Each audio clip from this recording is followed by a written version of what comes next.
Some people look rich because of the watch on their wrist, and some people look rich because someone still waits for them at dinner. The golden lights of Whitmore Steakhouse glowed against the rainy Manhattan sidewalk as black SUVs lined the curb one after another, their headlights reflecting off the wet pavement like liquid gold. Inside, crystal glasses clinked softly beneath chandeliers worth more than most people's yearly salaries, and every table carried the quiet confidence of people who had never once checked the price on a menu. Claire Whitmore barely noticed any of it. She stepped through the restaurant in a cream-colored coat with her 7-year-old son beside her, her heels clicking sharply against the marble floor while 2 security men lingered near the entrance. People looked up immediately. Some recognized her from magazine covers. Others whispered because billionaires always carried a kind of gravity into a room. But Claire's attention stayed fixed on her phone as she skimmed through another stream of board meeting emails. "Mom?" her son asked quietly. "Just 1 second, Evan," she answered automatically, not even looking down. The maitre d' smiled nervously as he guided them toward a private corner table near the windows overlooking Fifth Avenue. "Your usual table, Ms. Whitmore." Claire nodded faintly. Evan climbed into his chair without another word. He had learned a long time ago how to sit quietly while adults chased important things. Outside, rain streaked across the glass like silver threads. Inside, waiters carried sizzling steaks and expensive wine through the crowded dining room. Claire finally set her phone down with a tired exhale. "You wanted dinner together tonight," she said softly, trying to sound warmer than she felt. "So here we are." Evan gave a small nod, but his eyes drifted past her shoulder toward the far side of the restaurant. Claire barely noticed at first. She unfolded her napkin carefully while another email buzzed across her screen. Then Evan spoke again, quieter this time. "Mom, can we help them?" Claire looked up. Across the room, near the back wall beside the kitchen doors, a man sat with a little girl at the smallest table in the restaurant. The man looked somewhere in his early 40s, wearing a faded navy jacket still damp from the rain outside. His dark hair curled slightly near his collar, and exhaustion sat heavily across his face like something permanent. Across from him sat a little girl with messy brown curls and oversized glasses slipping down her nose. Between them rested a single plate of pasta. 1 plate. 2 forks. The little girl smiled brightly anyway. "You get the big meatball this time, Daddy," she whispered loudly enough for Evan to hear. The man laughed softly. "No way. Birthday rules. Birthday girl gets the meatball." "But it's your birthday too," she argued, lifting her fork dramatically. "We share." Evan stared at them without blinking. Claire felt something strange tighten in her chest. Not pity exactly. Something quieter. The waitress arrived carrying Claire's order before she had even asked for it. 12-ounce filet. Truffle mashed potatoes. Imported sparkling water. Evan kept watching the other table. "They're sharing because they don't have enough money," he said carefully. Claire shifted uncomfortably. "Evan, but they still look happier than us." The words landed harder than they should have. For a second, Claire forgot the noise of the restaurant, the investors waiting for her calls tomorrow morning, the billion-dollar merger sitting unfinished in her inbox. Her eyes drifted back toward the man just as the little girl suddenly pulled a folded paper crown from her backpack and placed it gently on his head. "Happy birthday, Daddy," she whispered. The man froze for a moment before smiling with watery eyes that looked like they had forgotten how to hope for good things. And somehow, sitting under golden chandeliers surrounded by wealth, Claire Whitmore could not stop staring at the single dad sharing 1 plate of pasta with his little girl. Claire barely touched her dinner after that. The filet sat untouched beneath the restaurant's warm amber lighting while Evan quietly pushed peas around his plate with a fork much too expensive for a 7-year-old child to care about. Across the dining room, the little girl in oversized glasses was now giggling as her father folded a paper napkin into the shape of a crooked rabbit. It was clumsy. Uneven. Probably ridiculous. And yet the child laughed like it was magic.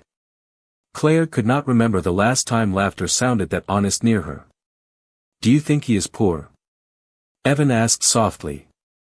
Claire instinctively glanced around, embarrassed by the question even though nobody seemed to hear it over the soft jazz drifting through the restaurant speakers. "Evan, we do not ask things like that."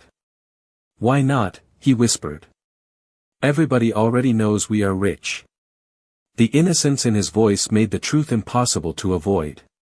Claire looked down at her water glass for a moment, watching tiny bubbles climb slowly to the surface. Children always found the cracks adults spent years trying to cover. She had built Whitmore Hotels into one of the most successful luxury brands in America. Financial magazines called her brilliant. Investors called her unstoppable. Employees called her intimidating when they thought she could not hear them. But somewhere between private jets, quarterly reports, and endless charity galas, her life had become painfully quiet. Even her penthouse felt less like a home now and more like a beautifully decorated waiting room. Across the restaurant, the little girl suddenly pulled something else from her backpack. A tiny cupcake with white frosting slightly smashed on one side. One candle leaned crookedly in the middle. "Do not laugh," she warned her father seriously. The subway squished it. The man smiled so gently it almost hurt to watch. "It is perfect, Lily." Lily. Claire noticed the name immediately. The little girl pushed the cupcake toward him proudly. "I saved my allowance for 3 weeks." Her father stared at the cupcake for several silent seconds before lowering his eyes quickly, as if trying to hide emotion from his daughter. "You should have spent it on yourself." "I did," she answered brightly. "You are my favorite person." Something shifted inside Claire then. Small. Almost invisible. But real. Evan was still watching them too. "Can I send them dessert?" he asked carefully. Claire opened her mouth to refuse automatically. Wealth had taught her that generosity often embarrassed people more than it helped them. But before she could answer, she noticed something else. The man at the other table had discreetly unfolded a bill beneath the tablecloth and was counting every dollar with heartbreaking precision. Not casually. Not comfortably. Carefully. Like every single number mattered. Claire looked away immediately, suddenly feeling like she had witnessed something private. The waitress approached their table again. "Anything else this evening, Ms. Whitmore?" Claire hesitated. Then quietly asked, "The gentleman in the back corner with the little girl, what is he celebrating?" The waitress smiled softly. "His daughter told me they share birthdays. Same day. She has been excited about tonight all week." Claire glanced back again. Daniel was helping Lily blow out the tiny candle now, both of them laughing when wax nearly tipped into the frosting. The entire scene lasted maybe 10 seconds. But it looked warmer than every holiday party Claire had attended in the last 5 years combined. Evan leaned toward her slightly. "Mom." She turned toward him. "Yes." He lowered his voice like he was sharing an important secret. "I think they love each other more than rich people do." And for the first time in a very long while, Claire Whitmore had absolutely no response. The rain had slowed to a soft drizzle by the time Claire and Evan stepped out of Whitmore Steakhouse nearly an hour later.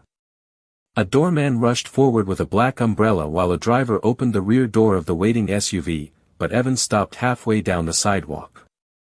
"Mom, wait." Claire turned slightly, her coat catching the cold Manhattan wind.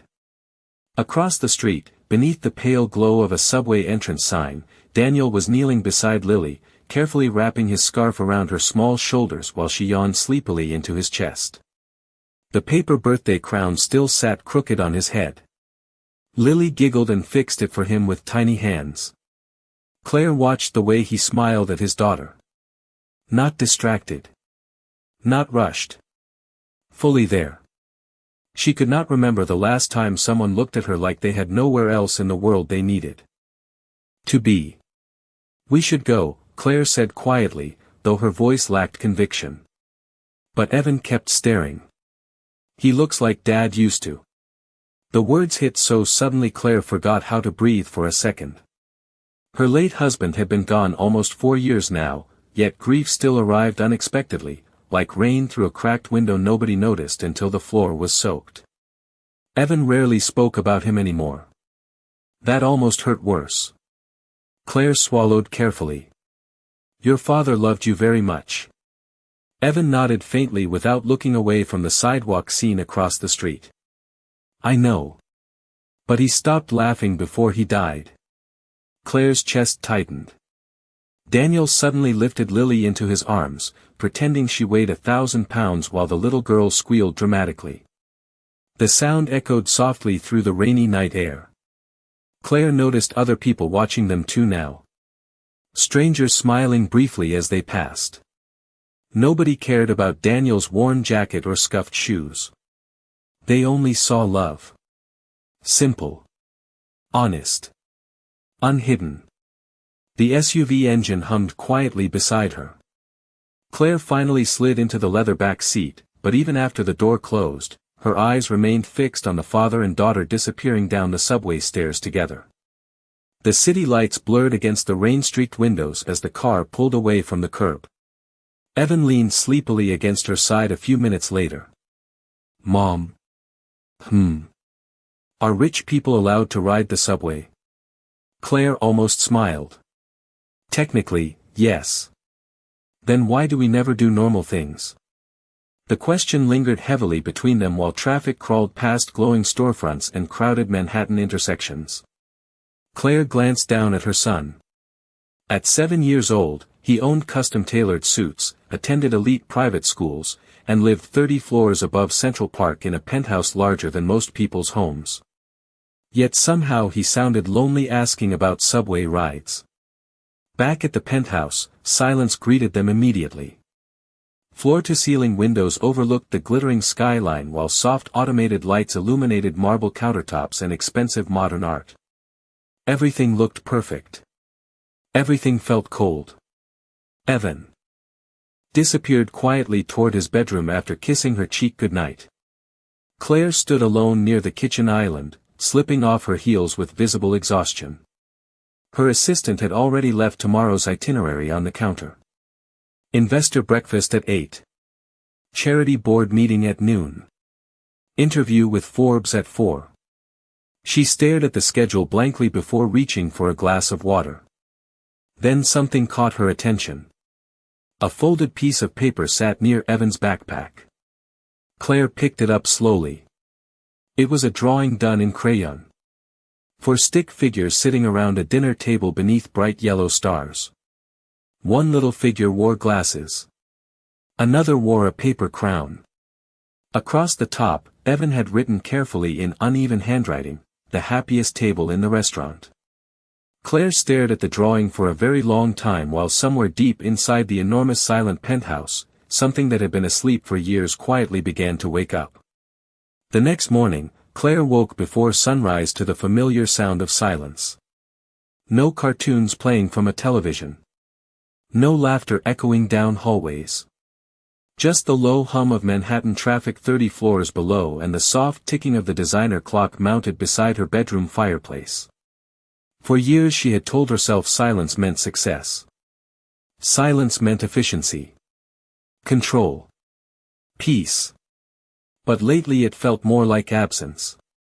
She stood alone in the massive kitchen wrapped in a pale gray sweater, scrolling through financial reports while her untouched coffee cooled beside her.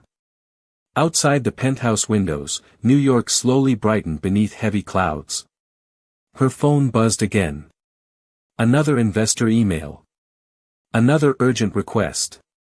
Another reminder that the world always wanted something from Claire Whitmore. Then soft footsteps crossed the hallway behind her. Evan appeared wearing dinosaur pajamas and carrying the crayon drawing from the night before carefully against his chest. "You forgot this downstairs," Claire said gently. Evan shook his head. "I left it there on purpose."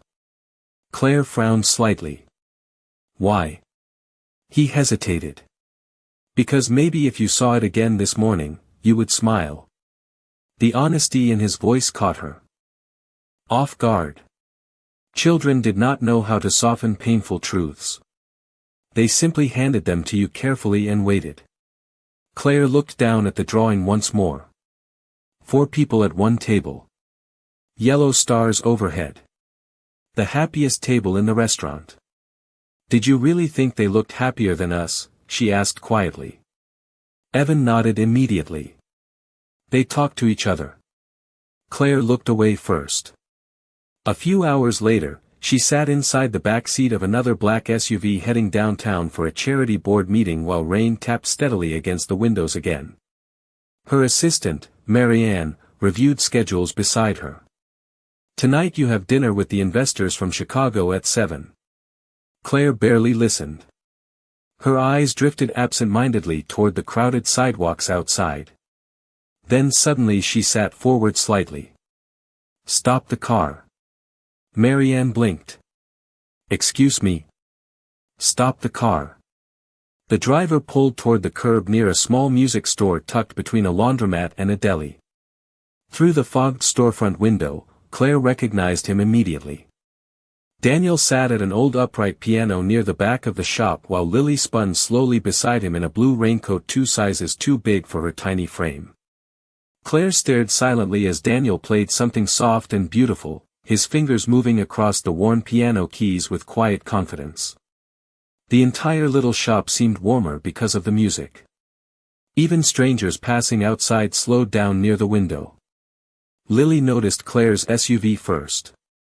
Her eyes widened slightly behind oversized glasses before she tugged excitedly on her father's sleeve. Daniel looked up. For one brief second, his expression revealed pure embarrassment. He glanced at Claire's expensive car, then down at his own worn sleeves as though suddenly aware of every difference between their worlds. Claire almost told the driver to leave immediately.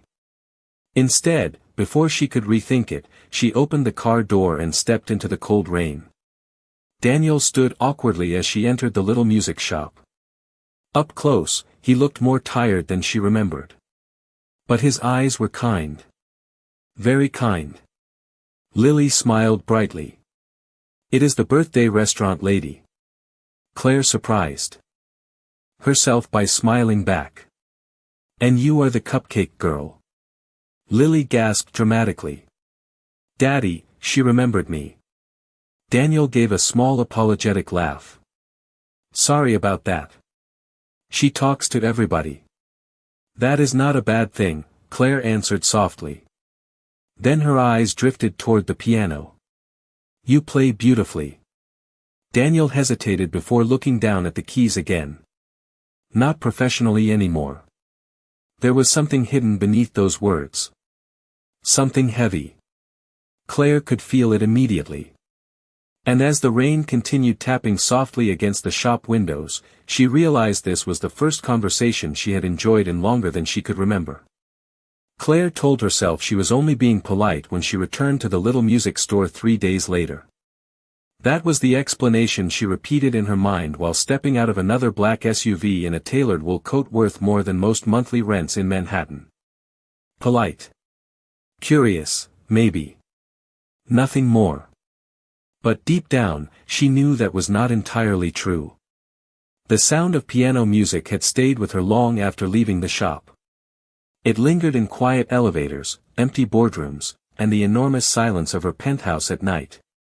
When she entered the store this time, Daniel was helping an elderly customer carry a keyboard toward the front counter while Lily sat cross-legged on the floor coloring in a sketchbook.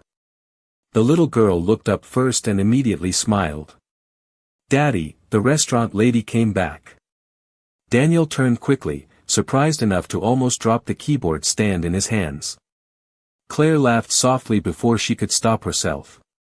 The sound startled even her. Daniel noticed. You came back, he said carefully.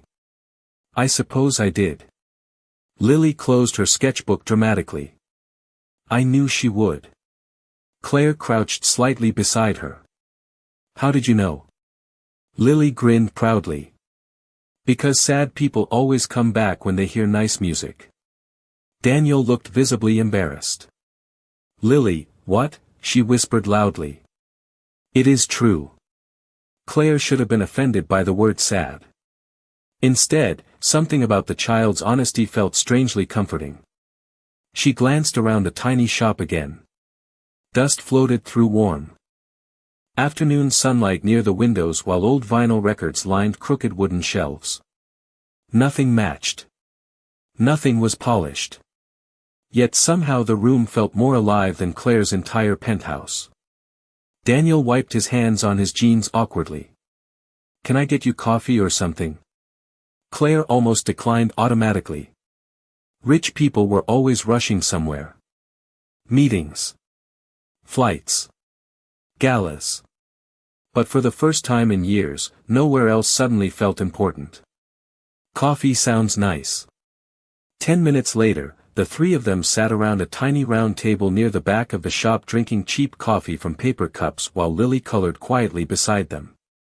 Claire learned Daniel had once played piano professionally in Chicago before his wife became sick several years earlier. Hospital bills had drained everything. Concerts stopped. Opportunities disappeared. Eventually New York became a fresh start that never fully started. And now? Claire asked gently. Daniel gave a faint shrug. Now I drive people to airports at 2 in the morning and fix broken keyboards when I can. He said it lightly, but Claire noticed the exhaustion hidden underneath the smile. The kind of exhaustion that sleep alone never fixed. Lily suddenly held up her sketchbook proudly toward Claire. Look. Claire blinked in surprise. The drawing showed 4 people sitting around a piano beneath yellow stars. One woman wore long blonde hair. One little boy held sheet music. That is you and Evan, Lily explained brightly. Claire stared at the page longer than she meant to. You remembered his name? Of course, Lily said. He looked lonely too. Daniel lowered his eyes immediately, as though the sentence carried too much truth. Claire looked down at the drawing again. 4 people. 1 piano. Yellow stars overhead. Something tightened painfully inside her chest because for a brief impossible second, the picture felt less like imagination and more like memory from a life she had never actually lived. Outside, rain began tapping softly against the shop windows again while Daniel reached toward the piano nearby almost absent-mindedly. His fingers brushed the keys gently, and warm music drifted through the tiny room once more. Lily smiled without looking up from her crayons. See, she whispered proudly to Claire. The sad is leaving a little. Over the next few weeks, something unusual began happening inside Claire Whitmore's carefully controlled life. She started canceling evening meetings. At first only 1 or 2. Then entire dinners with investors quietly disappeared from her calendar. Marianne nearly dropped her tablet the first time Claire asked to leave work early on a Thursday afternoon. Is everything all right? Her assistant asked cautiously. Claire paused for a second before answering. I think I forgot there are things in life that are not work. Even she looked surprised after saying it out loud. That same evening, Evan sat cross-legged on the floor of the music shop beside Lily while Daniel adjusted sheet music on the piano stand nearby. Outside, Manhattan buzzed with honking taxis and glowing billboards, but inside the little shop everything felt softer somehow. Warmer. Lily tapped random piano keys dramatically while Evan laughed harder than Claire had heard in months. That is not music, Daniel told them with mock seriousness. That is chaos. Chaos sounds fun, Lily answered proudly before pressing another terrible chord. Daniel groaned theatrically while Claire laughed quietly into her coffee cup. The sound caught Daniel's attention immediately. You laugh more now, he said before he could stop himself. Claire looked down for a moment, almost embarrassed. Apparently I do. Daniel smiled faintly. It looks good on you. The words were simple. Honest. Nothing like the polished compliments Claire usually heard at charity galas or corporate events. And somehow that made them matter more. A few days later, Evan asked if Daniel could come to the penthouse to tune the old piano sitting untouched near the living room windows. Claire almost said no out of instinct. The piano had belonged to her late husband. After he passed away, nobody touched it again. It became decoration instead of music. Memory instead of life. But when Daniel arrived that Saturday afternoon carrying a worn leather music bag over his shoulder, the atmosphere inside the penthouse shifted immediately. Lily wandered through the enormous apartment wide-eyed while Evan proudly showed her the skyline view overlooking Central Park. "Your apartment looks like a museum," Lily whispered. Claire almost apologized for that. Daniel sat carefully at the piano bench and pressed a single key. The soft note echoed through the massive room. Then another. Then another. Dust rose gently into the golden afternoon sunlight while music slowly filled spaces that had been silent for years. Claire stood frozen near the kitchen island listening. Something about hearing the piano alive again felt painfully beautiful, like reopening a room in your heart you thought had permanently closed. Daniel glanced back toward her. "It is still a good piano," he said softly. Claire nodded once. "My husband used to play." Daniel's expression changed immediately. "Gentler now. More careful." "I am sorry." Claire stared out at the skyline beyond the windows. "So am I." Silence settled briefly between them, but not uncomfortable silence. The kind that allowed grief to exist without needing to explain itself. Then suddenly Lily spun dramatically across the penthouse floor holding Evan's hands. "Dance break," she announced. Evan laughed helplessly while Daniel began playing something brighter on the piano. Before Claire realized what was happening, Lily grabbed her wrist too. "No sad grown-ups allowed." Claire blinked in surprise. "I do not dance." "That is okay," Lily whispered seriously. "Neither do rich people apparently." Daniel laughed so hard he missed several piano notes while even Claire could not stop herself from smiling. And for the first time in years, the penthouse no longer felt like a place built to impress strangers. It finally sounded like a home. By early December, the city had transformed into silver lights and cold air. Snow gathered along Manhattan sidewalks while glowing wreaths hung from hotel entrances and storefront windows across Fifth Avenue. Inside the Whitmore penthouse, Christmas music drifted softly from the piano almost every evening now. Evan and Lily sat side by side on the piano bench practicing simple songs while Daniel corrected their rhythm with endless patience. Claire often watched from the kitchen pretending to answer emails she had already stopped reading 20 minutes earlier. One snowy Friday night, the four of them sat around the penthouse dining table eating takeout Chinese food straight from cardboard containers because Lily insisted fancy plates make noodles taste nervous. Daniel nearly choked laughing while even Claire could not stop smiling. It felt ordinary. Messy. Warm. The kind of night money could never manufacture. Then Claire's phone buzzed across the table. Marianne's name flashed on the screen. Claire answered absent-mindedly while reaching for her tea. "What is it?" Her assistant sounded unusually tense. "Claire, do not look online right now." Claire's expression immediately changed. Across the table, Daniel noticed it at once. "What happened?" Claire already knew before Marianne finished speaking. "Someone photographed you leaving the music shop with Daniel and the children yesterday." Claire closed her eyes briefly. Of course they had. Manhattan loved turning human beings into headlines. Marianne continued carefully. Several business blogs already picked it up. One article literally says, "Whitmore billionaire playing house with broke piano driver." Silence settled instantly across the table. Even the children stopped moving. Daniel lowered his eyes first. Claire hated that he did that now. Like he suddenly needed permission to exist in the room. "It is just gossip," Claire said firmly. Marianne hesitated. "The board does not see it that way." They want to discuss your public image before Monday's merger announcement. Claire's jaw tightened immediately. I do not care. But even she knew that was not completely true.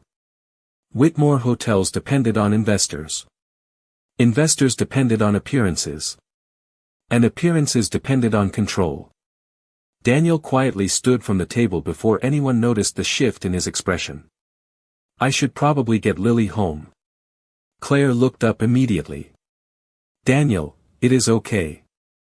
His voice stayed calm, but something inside it had changed. Lily looked confused. But we did not finish movie night. Daniel forced a smile for his daughter. Another time, Bug. Claire stood too quickly from her chair. You do not have to leave because of some article online. Daniel gave a small tired laugh. Claire, people like me do not survive in your world.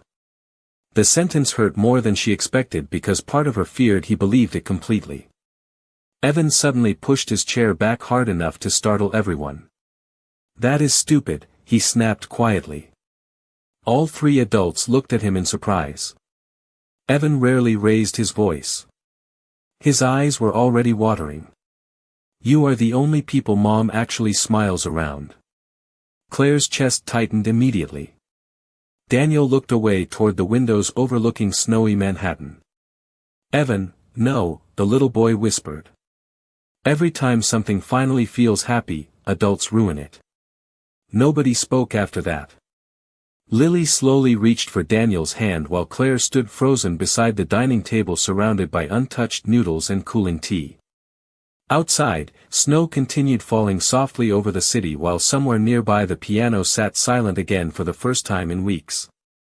And somehow the quiet felt worse now than it ever had before. The next 3 days felt painfully quiet. Daniel stopped answering Claire's messages after a short polite text saying he needed to focus on Lily and work. Evan became quieter too. He still attended school, still finished homework at the kitchen counter every evening, but the warmth that had slowly returned to the penthouse seemed to disappear with the music. Claire noticed it immediately. No piano drifting through the rooms. No children laughing in the hallway. No paper drawings left beside her coffee cup in the morning. Even the city outside the windows looked colder somehow. By Monday afternoon, Claire sat at the head of a polished conference table surrounded by board members discussing merger projections worth hundreds of millions of dollars. Charts glowed across massive digital screens while executives argued politely about branding strategies and shareholder confidence. Normally Claire dominated rooms like this effortlessly. Today she barely heard a word. Her attention kept drifting toward the untouched photo Evan had slipped into her purse that morning before school. It showed all four of them sitting on the penthouse floor beside the piano eating pizza straight from the box while Lily made a ridiculous face at the camera. Underneath, Evan had written carefully in black marker, "Please do not let this disappear too." Claire stared at the words until her chest physically hurt. Claire, one of the investors asked. Your thoughts on the Chicago expansion? She looked up slowly around the table. Expensive suits. Perfect makeup. Controlled smiles. Suddenly the entire room felt exhausting. My thoughts? She repeated quietly. Everyone waited. Claire glanced once more at the photo in her hand before standing from her chair. My thoughts are that none of this means very much if you build a life nobody actually wants to come home to. Silence spread instantly across the conference room. Several board members exchanged nervous glances while Marianne nearly stopped breathing altogether. Claire calmly gathered her files. Continue without me. Claire, another executive began cautiously, the press situation with the piano player can still be managed. Claire paused near the doorway. Then for the first time in years, her voice carried something stronger than authority. Honesty. His name is Daniel. She left before anyone could answer. Snow covered the sidewalks by the time Claire reached the music shop downtown that evening. The lights inside were dimmer than usual. Through the frosted window she could see Daniel sitting alone at the piano while Lily slept curled beneath a winter coat on the couch nearby. The sight nearly broke her heart. Claire stepped quietly inside. Daniel looked up immediately, surprised. The shop is closed. I know.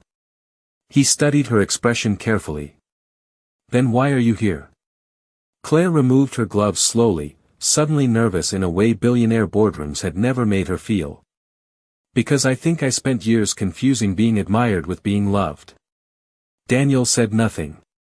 Snow tapped softly against the windows while the old piano hummed beneath his fingertips. Claire stepped closer. You were right.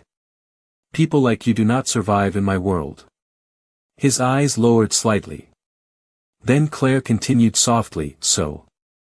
Maybe I need a different world. Daniel looked up again then. Really looked at her. Claire's voice trembled just enough to reveal how real the moment was. Evan misses you. I miss you. And I am tired of pretending reputation matters more than people. For several long seconds, Daniel simply stared at her while the little shop remained wrapped in silence and snowfall. Then from the couch nearby, Lily's sleepy voice suddenly mumbled beneath the blanket. Daddy, if you make the sad lady cry again, I am reporting you to Christmas. Daniel laughed unexpectedly while Claire covered her face, embarrassed through sudden tears. And somehow, in the middle of that tiny music shop glowing softly against the snowy Manhattan night, the sadness finally cracked open enough to let hope back in. 1 year later, the old music shop no longer existed. In its place stood a warm brick building near Central Park with golden lights glowing through tall windows and a hand-painted sign above the entrance that read Carter Music and Healing Center. Every afternoon, children filled the rooms with piano lessons, singing, laughter, and the kind of noise that made a place feel alive. Some children came from wealthy families. Others arrived through scholarship programs funded quietly by the Whitmore Foundation. Daniel never treated them differently. Neither did Claire. On the first snowy evening of December, soft piano music drifted through the center while parents gathered for the annual holiday recital. Garland wrapped around stair railings. Paper stars made by children hung from the ceiling in uneven rows. Lily stood near the stage in a velvet blue dress adjusting her glasses nervously while Evan helped younger kids organize sheet music beside the piano. You are sweating, Lily whispered dramatically. That is because your father made me carry 30 music stands, Evan whispered back. Nearby, Daniel laughed while arranging chairs for late arrivals. The exhaustion that once lived permanently behind his eyes had softened now. Not disappeared completely. Life did not work that way. But hope had moved in beside it. Claire noticed that every time she looked at him. She stood near the back of the room speaking quietly with Marianne, who stared around the crowded center in amazement. I still cannot believe you gave up the Chicago merger for this. Claire smiled faintly. I did not give it up. Marianne raised an eyebrow. Claire glanced around the room again. At children running through hallways. At Daniel helping a nervous little boy fix his bow tie. At Evan laughing freely without forcing it. I traded it for something better. Before Marianne could answer, Lily suddenly rushed onto the small stage and grabbed the microphone dramatically. Attention everybody, she announced proudly. Tonight is special because exactly 1 year ago my dad and Claire met at a restaurant while sharing one sad plate of pasta. The entire room burst into laughter while Daniel buried his face in his hands. Lily, he groaned helplessly. What? It is part of the love story. Claire laughed so hard she nearly spilled her coffee. Lily continued confidently. And now they are disgusting because they smile at each other all the time. Even the children laughed at that. Daniel walked toward the stage shaking his head while Lily grinned proudly at the chaos she created. Then his eyes found Claire's across the crowded room. The look they shared lasted only a few seconds, but it carried everything words often failed to explain. Grief survived. Love survived too. Sometimes both existed together. Later that night, after the recital ended and the last families slowly disappeared into the snowy Manhattan streets, the four of them sat together at a small diner a few blocks away because Lily insisted important traditions should involve French fries. Snow fell softly outside the windows while old Christmas songs played quietly from a jukebox near the counter. Daniel reached across the table and slid a small paper crown toward Claire. The same crooked style Lily had given him 1 year earlier. Claire laughed softly. "What is this?" Daniel smiled. "Birthday rules." "It is not my birthday." "No," he answered gently. "But it is the anniversary of the night everything changed." Claire looked around the table then. At Evan stealing fries from Lily's plate while pretending innocence. At Daniel. Watching all of them with warmth instead of loneliness now. At the tiny diner glowing softly against the cold New York night. 1 year ago she had believed wealth meant security. Success. Power. But sitting there beneath flickering diner lights with paper crowns, cold French fries, and the people who chose to stay beside